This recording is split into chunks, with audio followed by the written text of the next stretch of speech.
All right, we're taking a look at the fifth chorus now. Now we get two note combinations. This is pretty cool stuff. We've got a 3-draw and 4-draw at the same time. Why don't you start with your 3-draw and then lean into your 4. Now we still want that 3 to sound, so you might smirk to the right to get to that hole. I personally smirk a little bit and I aim a little bit to the right, not moving to the right. I'll aim a little bit towards my right corner. So if I'm in a square room, I'm going to lean towards that front right corner.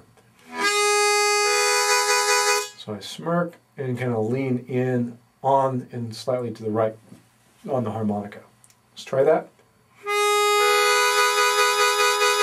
And once you got that, you have your 2-note combination. You can continue with the lick.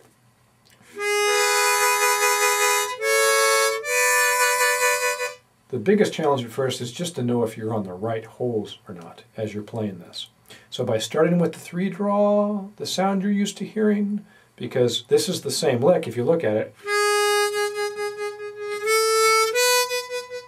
playing the bottom notes, it's the same as our opening lick to Walk With Me.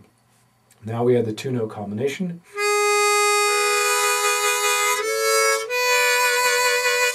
Now it sounds both melodic because we've heard it before. It's something we can relate to as a listener, but now we're adding a nice little texture to it. Pretty cool sound.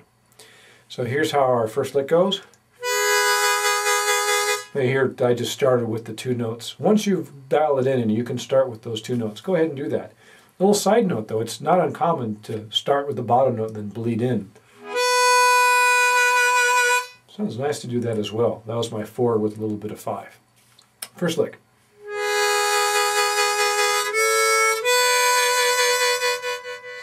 Next lick. Next one.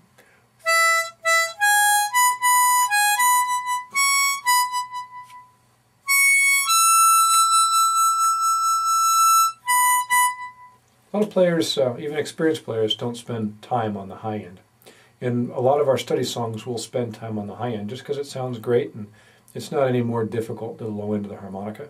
If you find a note, specifically a draw note, sound slightly flat, airy, even squeal on you, that means your embouchure is too small. Your tongue is raised and it's pinching off the note basically.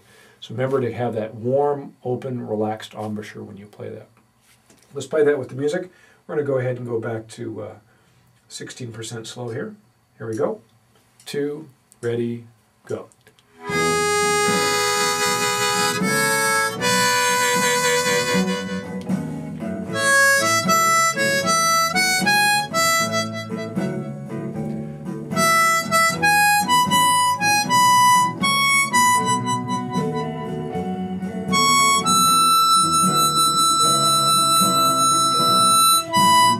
One more time.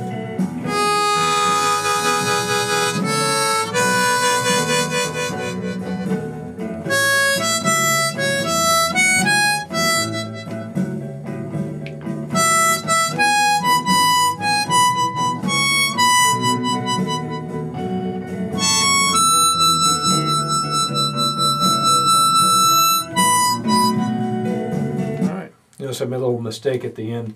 I like one of Charlie Musselwhite's quotes. A student at one of my harmonica masterclass workshops raises his hand, asks us a question of Charlie and says, when you're up on the high end, because Charlie is known for playing a lot up on the high end, more than the average blues harmonica player, he says, what happens when you're up on the high end and you hit a wrong note? He says, well, I'm only 1 hole away from the right one. So, a little quote you can take with you. So if you're off, you're only 1 hole away from the right one. Move a little bit to the right, move a little bit to the left. Use your ears to tell you if that wasn't the note you were looking for. I was a little bit too low, I moved up to the high end. Don't let those type of things freak you out. All right, so that was moving up into the high end of the harmonica. Again, keep a nice light embouchure, light touch on the face of the harmonica. Might want to wet your lips a little bit more for this phrase since we're moving higher up on the instrument.